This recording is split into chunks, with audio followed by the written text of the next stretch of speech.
Hi, everybody. My name is Rochelle. And I'm Jeff. Andrew.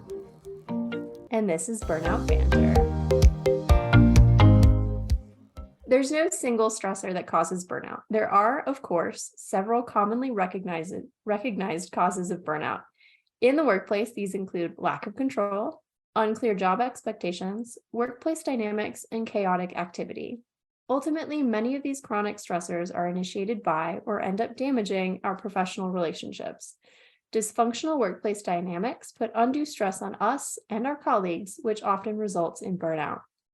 In today's episode, we're going to explore these chaotic workplace dynamics. Specifically, we're going to look at how technical staff, or SMEs, and proposal professionals are often at odds, how they can better work together, and how other groups can emulate good habits for positive workplace dynamics. Today, we're joined by special guest, Andrew Pelloso.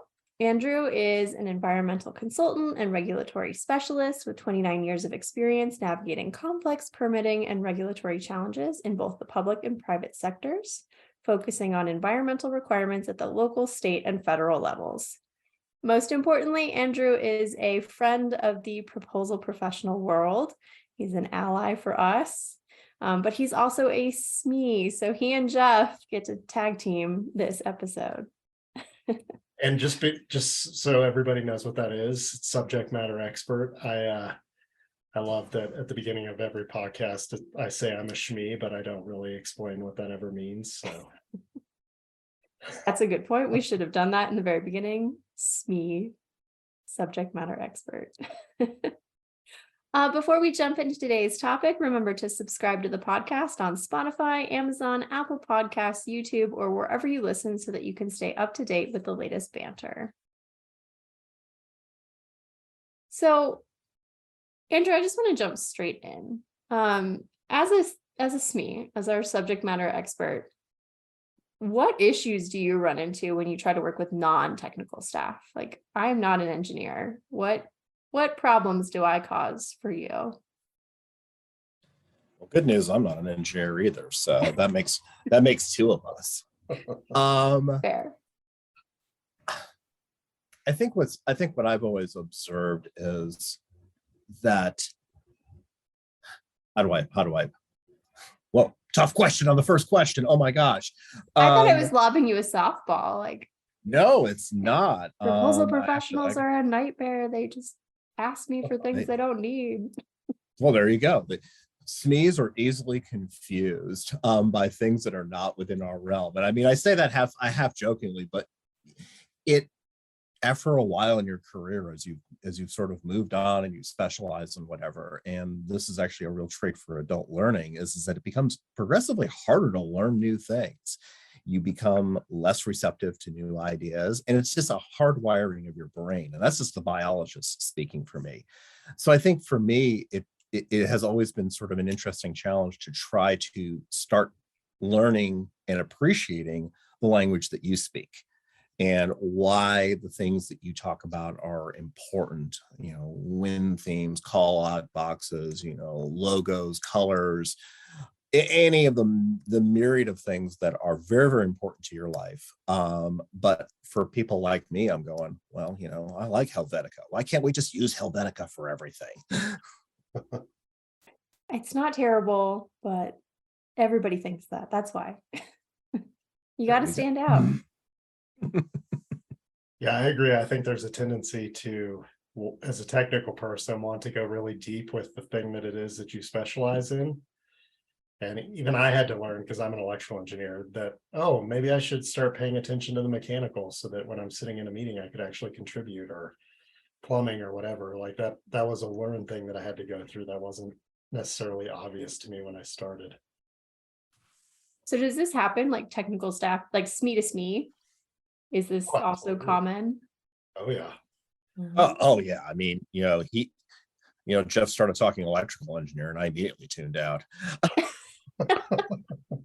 Tell us how you really feel.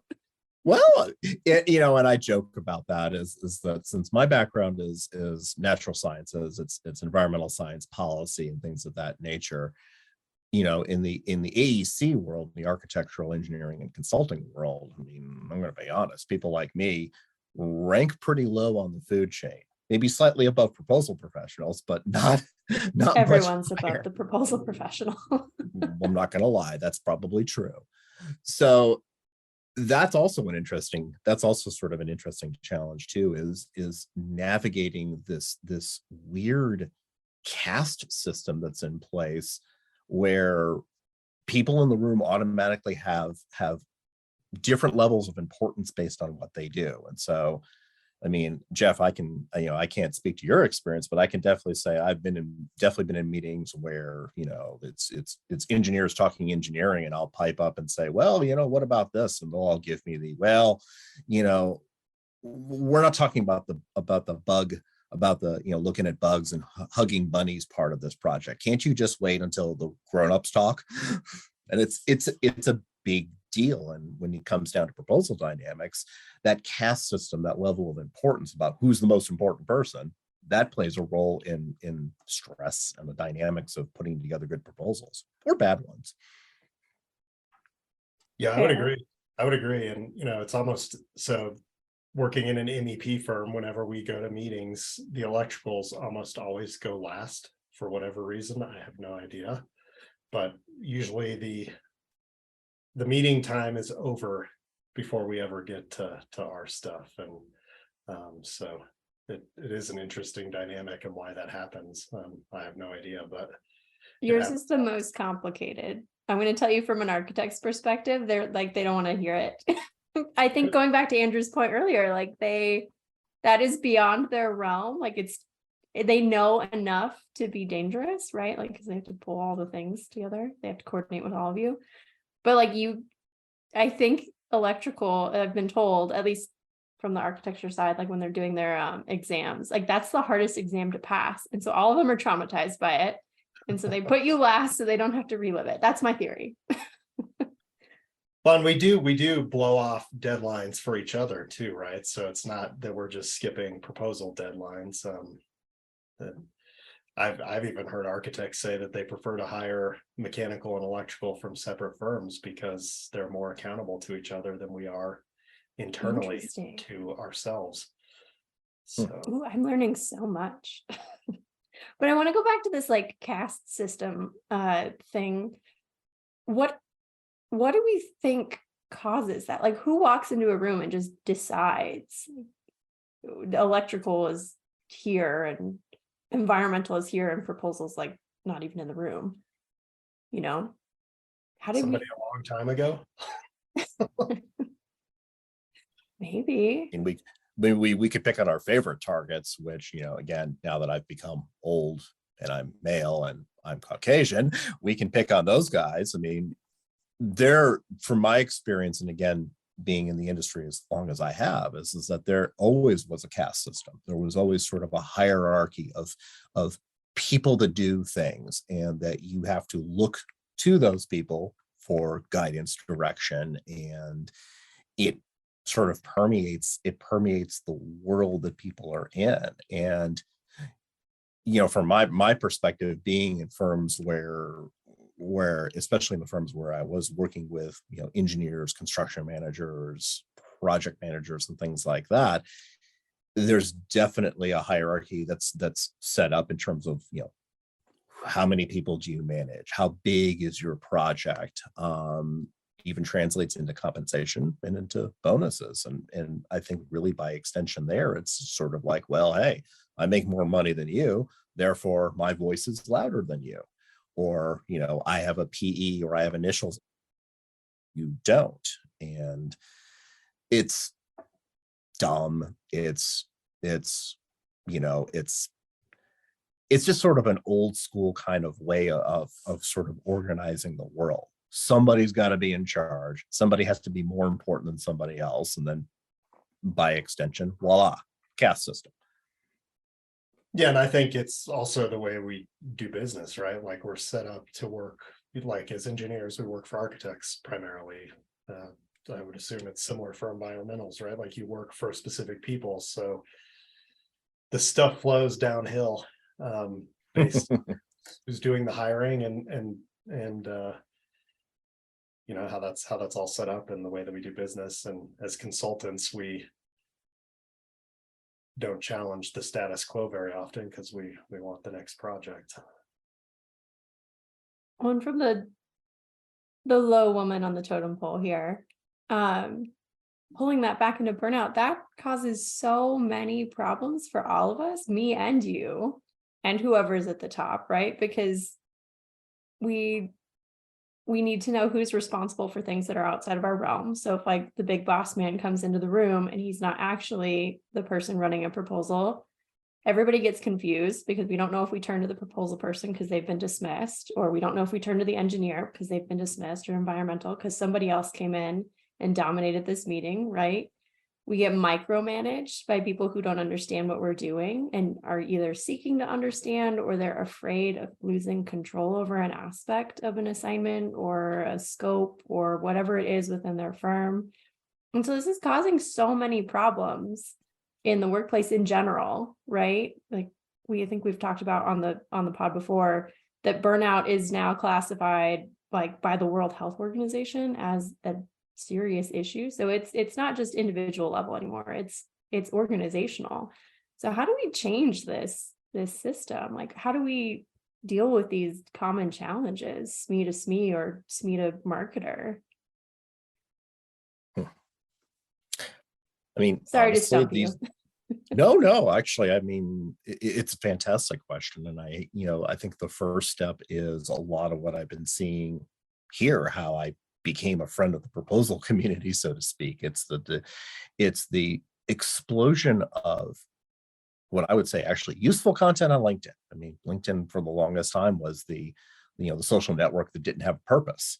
And I would really say in particular over, COVID and the past few years, the network has exploded in terms of groups and groups of people who are bound together by, tasks, say proposal professionals, just starting to talk. And the airing of the grievances, to quote Seinfeld. And I think for folks like myself, where if you have a large network where and your network is actually diverse, you suddenly see things in your feed that you never saw before. And this is part of what drew me to learning more about the proposal community and learning more about, well, how the heck do I do stuff?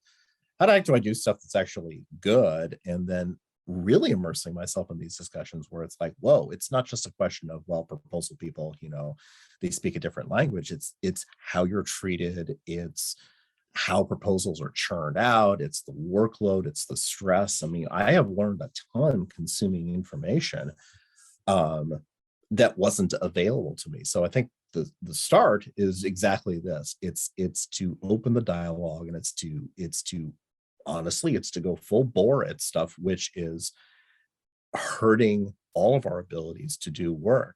I honestly appreciate the fact that LinkedIn has embraced discussion, which is not all, yay, I got a new job, or, our company just, invented new peanut butter or something like that. And that there are people that are talking about personal struggles. There are people that are posting about, information that's, about burnout. I post a lot of information about mental health challenges and about use of alcohol and a variety of other things that are important to me.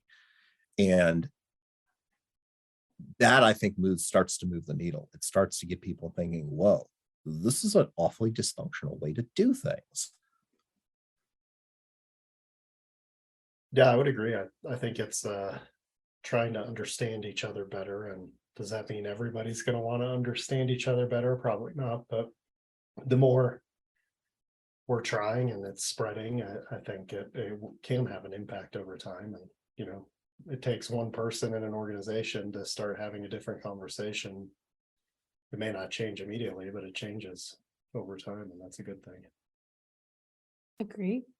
And I just want to point out that's the reason all three of us are here right now, actually, is these conversations on LinkedIn. That's how Jeff and I connected. I think was over some burnout posts way back. I don't even remember when. Yeah. And then Andrew, just your motivation to seek out this other side and to empathize with the proposal community is just above and beyond to me. For as someone who's, over here struggling to get someone to write a paragraph for me on something that I don't understand. Like, I don't know how to pave a road or build a water treatment plant or design a hospital. Like, can you please just just tell me how? And then here you are going, well, Rochelle's obviously not asking for that for no reason. Like, she doesn't just want to know how to build a hospital. So let me go find out why. And it sounds like you self-motivated to do that, right? Or did something happen that made you seek out this information, or did it just stop popping up? Like, how did you get there? How do I get other SMEs there? And it's bizarre to me. I don't understand how so many of us that work in this industry who have companies that espouse seller doer, which means, everybody sells, everybody works. How so many people can be so cavalier about proposals. I've been in a number of different companies and they've had wildly different approaches to doing things. I was with a very large AEC firm that they put a bunch of us project managers and first level and second level managers through proposal training where we learned about these concepts. And it was a sometimes very painful process to be in the room with people that are like, I don't understand why I have to care about a stupid call out box. These people are going to hardwire us for this work and, all the other sort of stuff that you hear.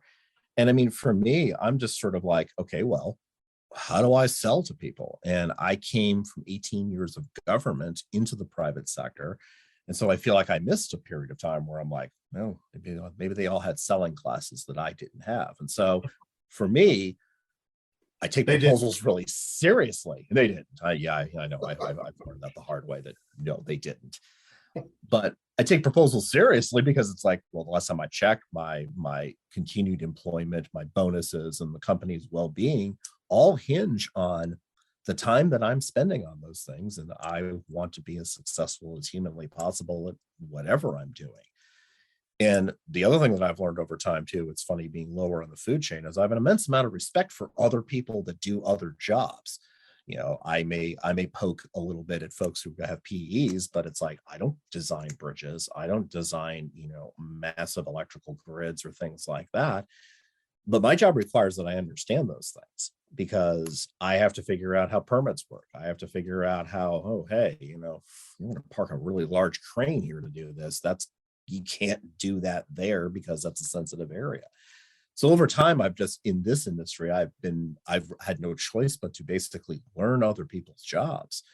And one of the jobs that really sticks out to me is that there is a whole, obviously, set of professionals like yourself, Rochelle, that do this, that have been trained to do this. You are an elite fighting force of people that are desperately trying to help us win proposals, win work, make money. And God, I'll tell you, it's just gotta be rough. I have friends who are who do this work for a living, and it's got to be the worst job in the world that you have. I used to think my job was the worst job, and then I really got to know what you guys do.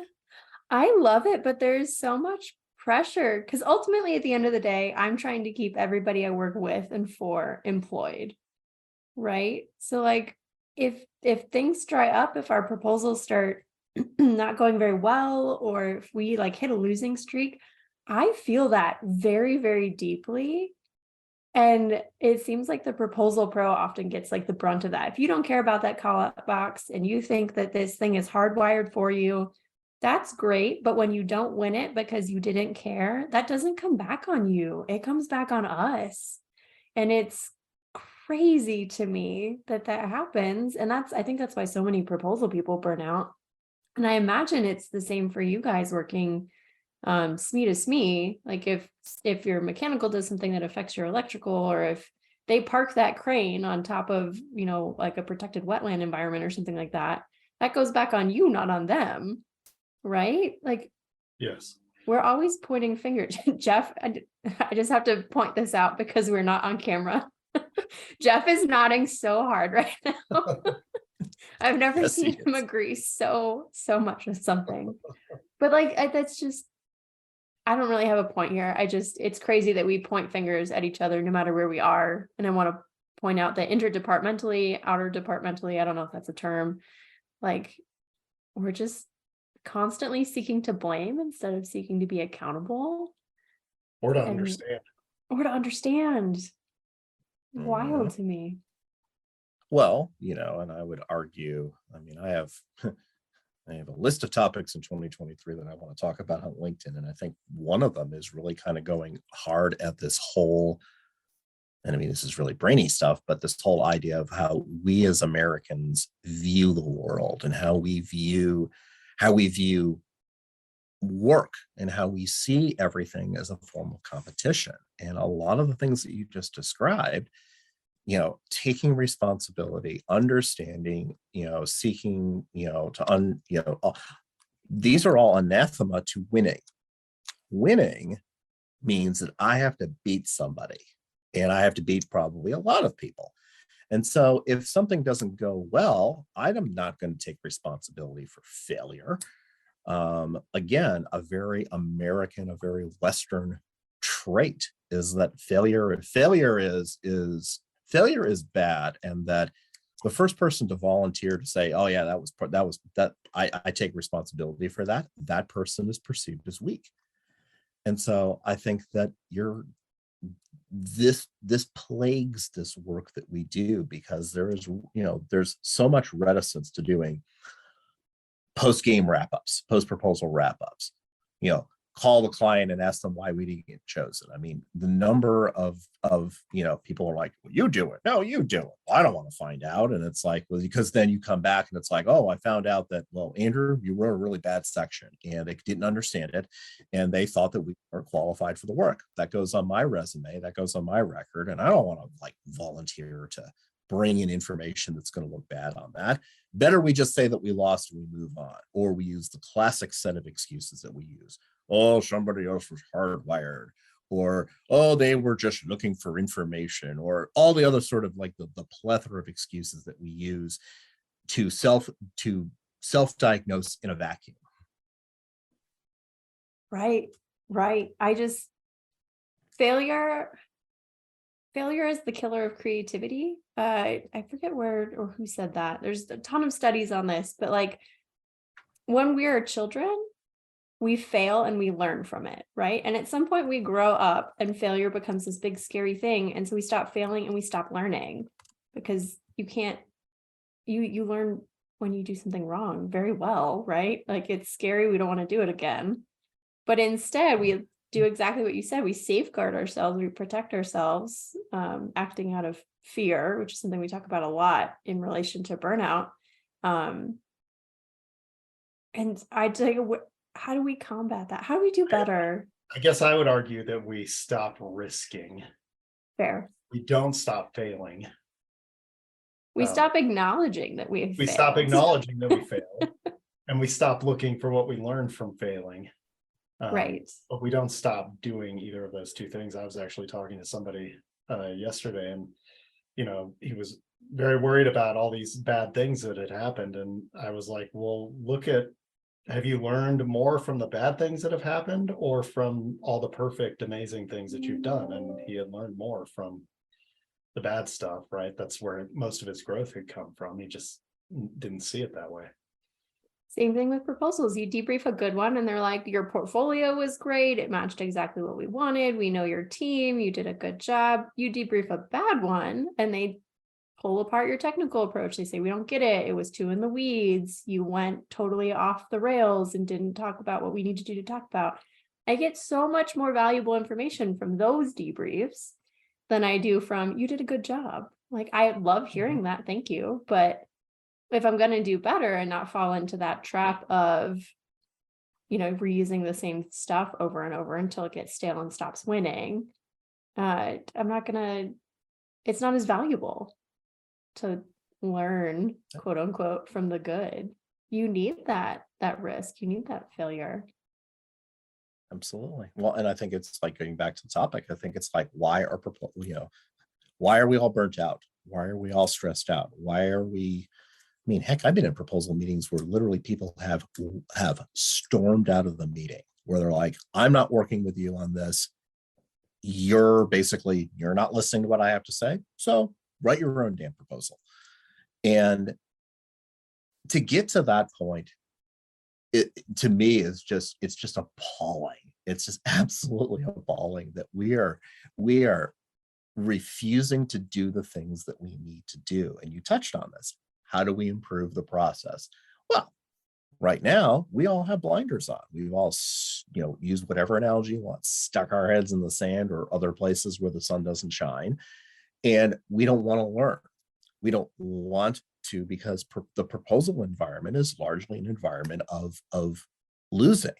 I mean, what, for every RFP that's out there, what, 5 to 10 people are going to apply for it, which means there's 1 winner and 9 losers. Well, that's a pretty lousy, I mean, even for baseball standards, that's a lousy average.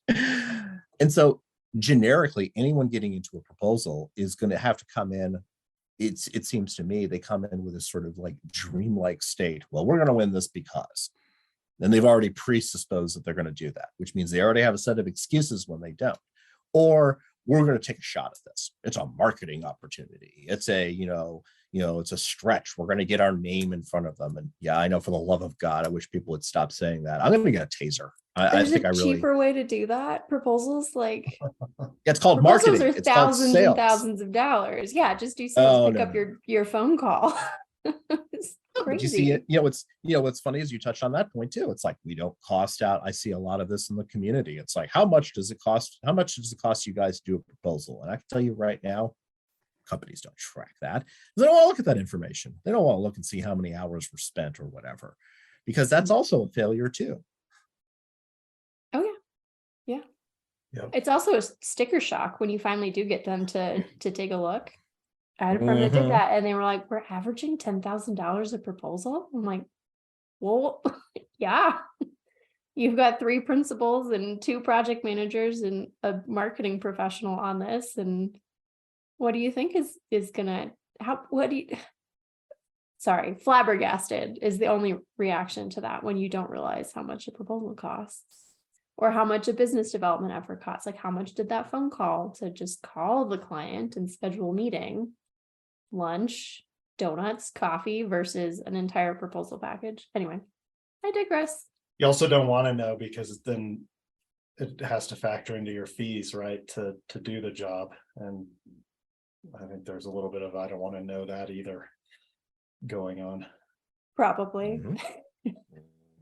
It makes it difficult for consultants to argue rates. Just throwing that out there. I'm sure it happens for engineering, but, or environmental, or whatever your technical consulting is. Like, if you don't have a good handle on what something should, like what the depth of the scope of something is, you don't know how to cost it out.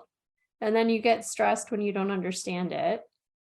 So, and you're trying to scramble to figure out how to work this budget in. I knew an architect that would just assign budgets to engineers. Like, they wouldn't actually get a cost proposal from them in time. So they would just put a budget in. And if they won the project, then they'd figure it out afterward. And it stressed everyone out because they were always under. But why would you do that? Yep. That's crazy. Yep. I worked on a series of proposals for large scale integrated construction projects. You do everything from cradle to grave. And I was told up front, your budget will be cut by 10%. And I'm like, well, what does that mean? Does that mean I should build 10% in to have it cut? Or no, it'll be cut. And I'm like, well, if we're literally at the wire, cutting at 10% isn't going to make a difference anyway. And then also it's like, so it just became this weird sort of like, who's on first kind of routine where it's like, why don't you tell me the number that you're giving me? Well, the number is 10% less than what you think it's going to be. And it's actually builds stress into the process by doing things just like that. I'll arbitrarily assign a number to them because Ted and Sally were 2 minutes late on sending me an email. So they get an arbitrary number. Sucks to be them. How children do things. I had an architect that I worked with. We had a standing agreement in place, so we didn't have to do a contract every time. They would, when they won a job, they would write a letter saying, here's what our fee was. Hit the percentage of the whole overall construction cost. Yours is the same percentage of the overall MEP costs. Here it is. And we would go with it every time. And just having that dialogue of sometimes they're going to be great fees and we're going to work on that together. And sometimes they're going to be really tight ones. It removes so much of the guesswork and stress and was such a great approach to how to come up with fees. And we just knew that we were in it with them together, right? Like we were an actual team. It was a great way of doing things. I would love to turn towards the more positive is where I was going with that. Like, what can we do better? We've talked all about, the stresses that I think many of our listeners probably have and more, the micromanagement, the unclear expectations, this chaotic go, go, go mentality to constantly try to be winning, and then the blinders toward failure and risk. So getting over that with communication, with approaching things as a team effort instead of me first effort, because we're all trying to protect ourselves from that failure.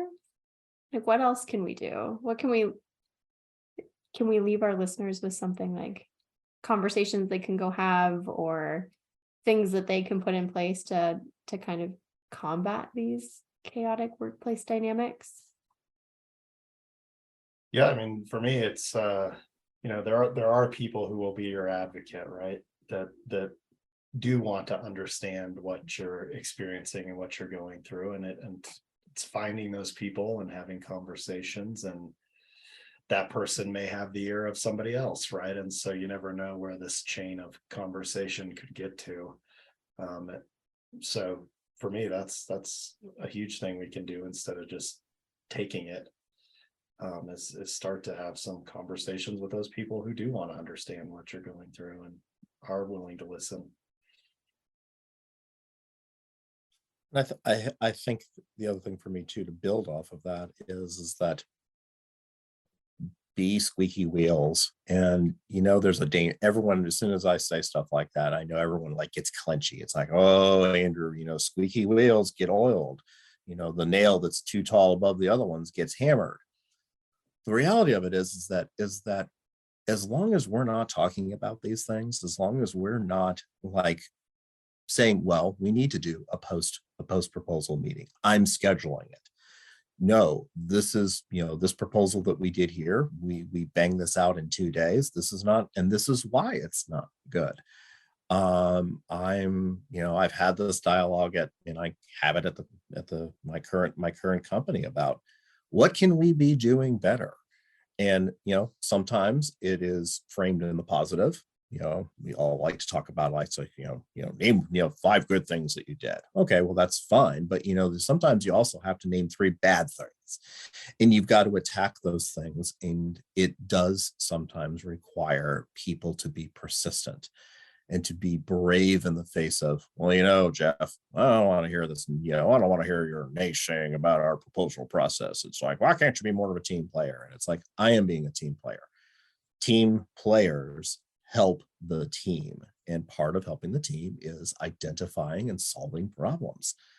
And we don't move this needle at all if we continue to be complacent and if we continue to tolerate it. Or if we do some of the things that all of us have talked about too, which is like, well, that's a toxic organization. I'm going to quit. I'm going to go to another organization. Well, what are you doing in these jobs right now that could be helping move that bar? And if you can't move the bar, then I am all for get out of Dodge. Yeah, but sometimes the tough situation that you're in where you can't move the bar at all is a great place for you to practice being brave and having difficult conversations, and because there's less risk, right? So it's a good place to practice. Exactly. If you're already thinking about leaving, you might as well give it a shot to make it better. And if it gets better, cool, you get to stay. I think too, right, I was just doing a workshop for a company this week, and we spent a lot of time talking about the difference between complaining and venting. And in complaining, right, we're trying to validate that the way that we see things is the way that it is, so that there's nothing that can be done. In venting, we're trying to move more towards being at a point where we can work on a solution, but there may be stuff in the way that we need to get out of the way to get to the point where we can work on a solution. And sometimes just having somebody to talk through and express the emotion that you're feeling can be really helpful to get you to that point where you're ready to start working on a solution. So, I mean, I don't want to speak for everybody, but if somebody wants to vent, I'm here to listen. If that helps get somebody to a point where they can solve something. No, I agree. Having an environment where you can speak, where you can speak your truth and you can speak your emotions. And I've always as a manager, always as a person in a group, I've always encouraged the same thing. Say what you need to say. You may get challenged by me at some point to say, okay, now I've heard all this stuff. So let's shift and let's go to that. And it takes a strong person to listen to a lot of complaining but the other thing too is that as our group of folks, and I'm a bit older than y'all, but we're the next generation. We're the next supervisors, leads, project managers, whatever. We cannot continue to replicate the patterns and the mistakes that were made by others. We will have to be a bolder and take leaps and do things that we never saw modeled for ourselves. And that's part of how change happens. Absolutely. In the interest of time, I think that's a really great transition into burning questions, which is a safe place to ask questions, to vent and complain, for us to answer. So any final thoughts on workplace dynamics before we hop on over to our burning question? You're both shaking your heads at me. I think it's hilarious. This is the proposal manager's life. I got to keep you guys on schedule, on task, on time. Good conversation. Yes, we're Perfect. terrible at all those things. You just have a lot of things going on. I just have to make sure that the most important one is in front of you at the right time. That's all. No, no. And you know what? And I'm going to be honest. We're terrible at things that we don't perceive value towards.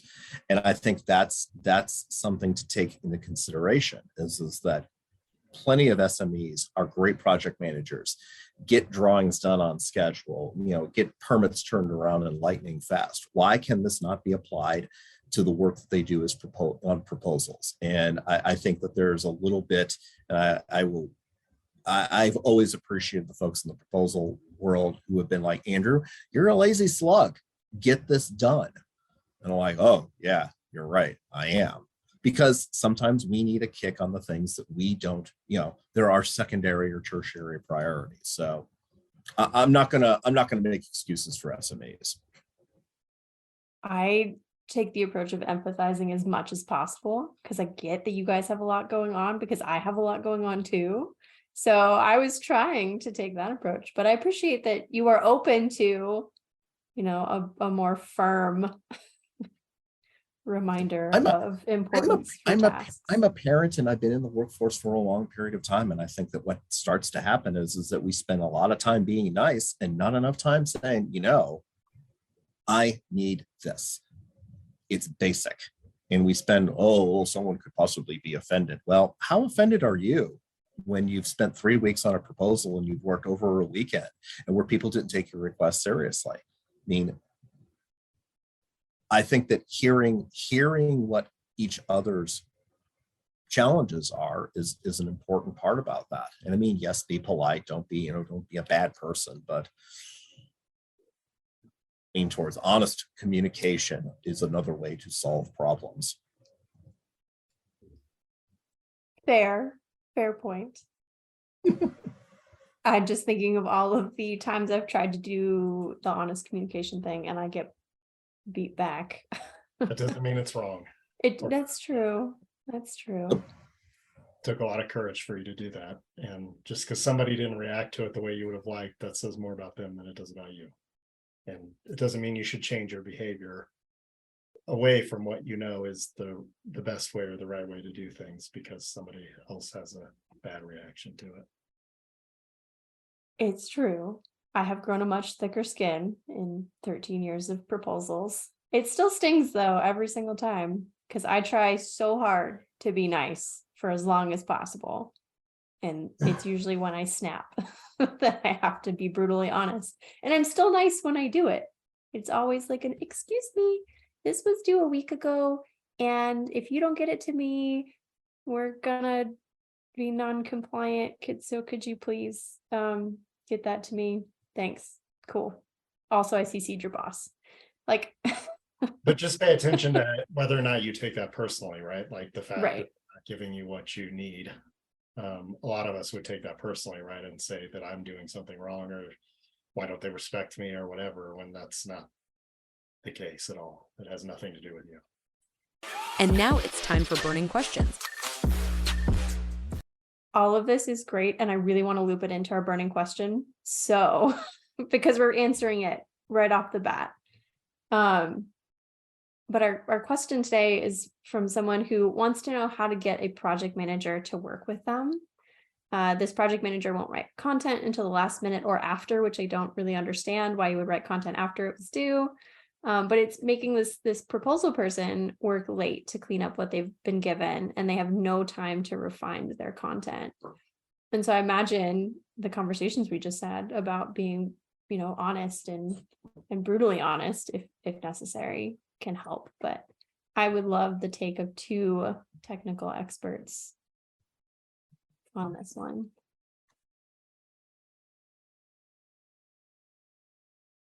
Me first, Jeff, or you? Go for it. Oh God, I just love to talk. You know that. Honestly, maybe I'm just weird. I live in a world where a lot of people have no problems telling me what I'm doing wrong.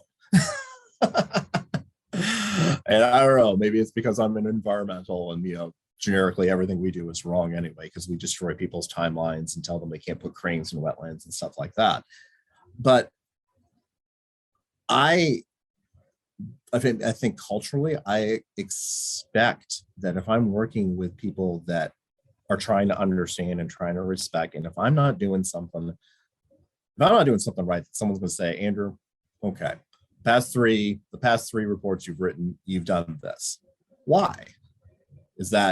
Are you not familiar with these terms or concepts? Is this something? And I would extend that out. I would extend that out to, hey, I've noticed that, that meeting proposal deadlines is, it's a challenge for you. How much lead time do you need? What are the things that we could be setting up as a process? And then what are the things that you could be doing organizationally that would help you be more successful at this? Because we need you. Your input, it's not just we have canned language. It's not just whatever. We really need you.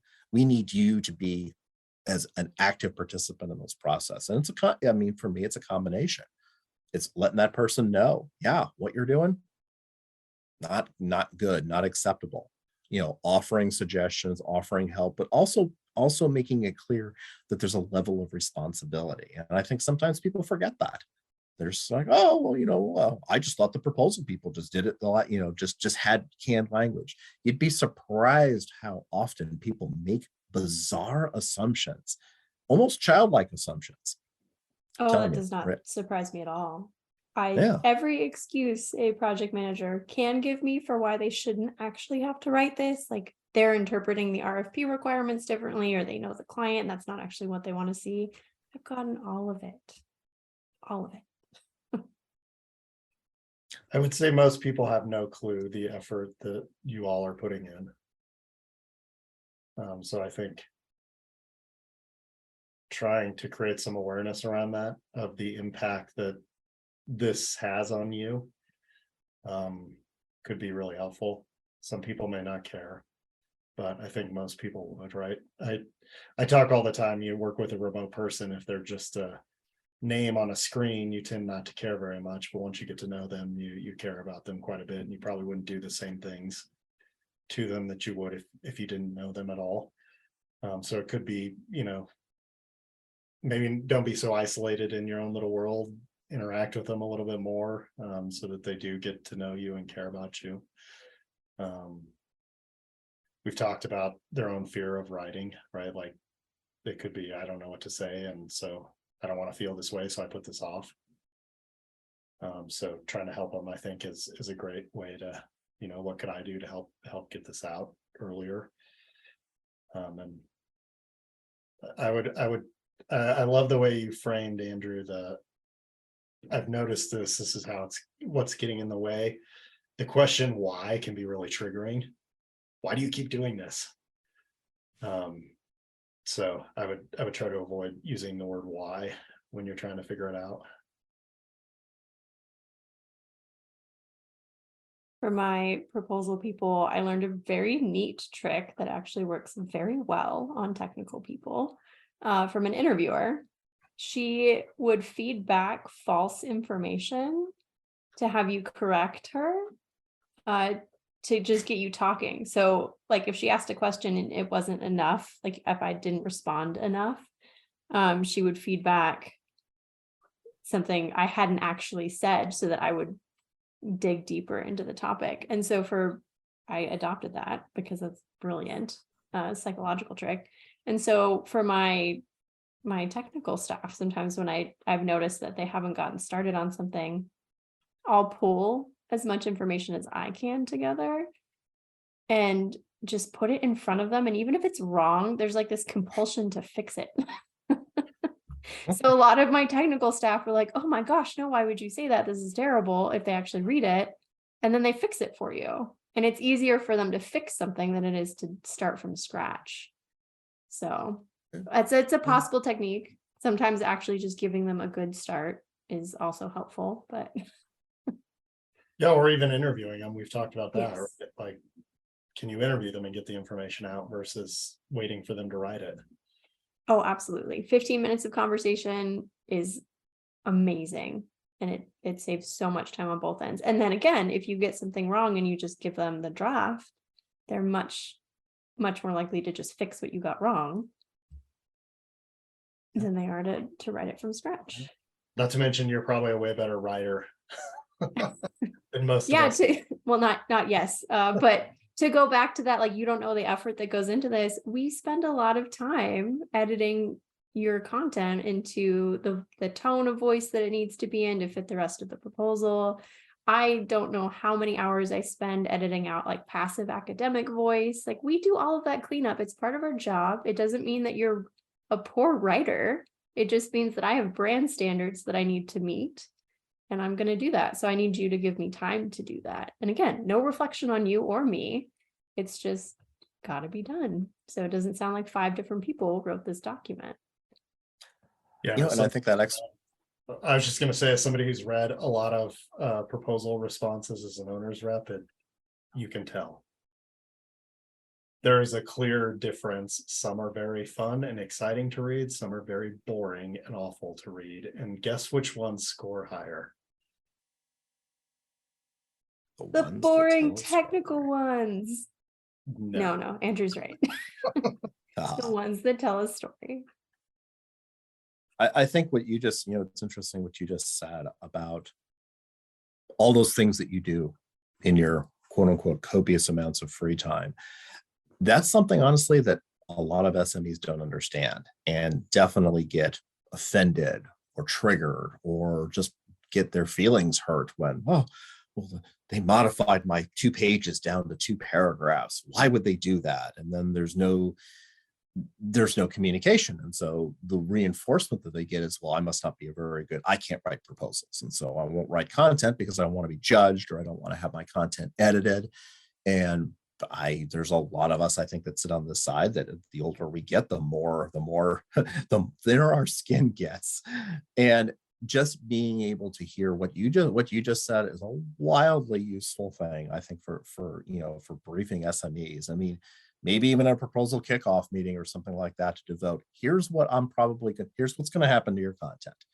We have a 15-page limit. So I'm going to adjust your words. I'm going to make sure it's factually correct, but I'm going to make sure that all 10 of us sound like we wrote the same thing. And I think demystifying some of the process for SMEs we'll probably help them write better, and we'll maybe in some cases freeze them up. It's like, I don't expect you to write proposal E's. What I need from you is, how are we going to do this? Again, it's a baby step. It's like, would it be great to have something that required very little editing and could be slapped into there and had some cool graphics and call outs? Sure, it would be awesome. But it beats the alternative of like, we have to hit send at 5 o'clock and it's 4:45 and Joe is still writing stuff. Right. There's a continuum. Absolutely. Yeah, I think that's a great point. I mean, even when I coach people, like up front, I tell them I'm going to interrupt them. And I tell them why, not because I'm rude and I don't care what they have to say, but I'm telling them why I'm going to interrupt them during coaching. And that helps them when I do interrupt, not get bent out of shape about it. And I think that's a great point that you two both just made. So proactive communication is what I'm hearing, especially for my proposal pros who complain often that they are seen as people who just make documents pretty. Like you just give us narratives and we just make it look good. The reason we hear that, or reason our teams think that, is because maybe we haven't demystified, as you pointed out, Andrew, the process for them. So we need to do a little bit of educating, and our SMEs also need to do a little bit of educating. So I think on all sides, we kind of need to reach across the aisle here and say, all right, why do you need this with 3 days to spare when the proposal is not due until Friday? Or, why do you think that all I do is put a picture at the top of your narrative and change the font color? So You just said something about passive something writing. I didn't even know what that was. Oh, so passive voice is one of my favorite things. It's something that we use to make our writing sound more academic and longer. So it basically means that something is being done to something. So we could say like, the report was written by Jeff instead of Jeff wrote the report. So Jeff wrote the report is active. The report was written by Jeff is passive. And active voice is much more engaging. It's those fun to read proposals. When you start reading a lot of passive voice, you're like, okay, or it's ambiguous. Like, who is going to write the report, or the schedule will be prepared? Well, by who? Or the cost will be estimated at the schematic design phase. Cool. By who? So it leaves a lot of question marks in your proposal. And so the proposal person goes through, because it's obvious to you, it's not obvious to the client. So I spend a lot of time going through and saying the project manager will do this, or my engineer will do this, or the contractor will do this. And it's not because you did bad. Again, it's because you know, and it just didn't translate through. And I am trained to look for where those holes are and fill them in, but I need time to do that. So Yeah. if you No ever idea. wonder, No idea. And that could be why my wife says I write such long run-on sentences, because I must write very passively. Pro tip for you, if you can add by zombies to the end of a sentence, it is passive. If the report was written by zombies, it is passive. Gotcha. Interesting. Yeah, that's Well, did we answer their question, do you think? I think we did. Andrew, thank you so much for bantering with us today. Friendly reminder to our listeners, if you have a burning question, you can email it to us at burnoutbanter@gmail.com. And please remember to like or subscribe to the podcast on Amazon, Spotify, Apple Podcasts, YouTube, or wherever you listen to make sure you never miss an episode.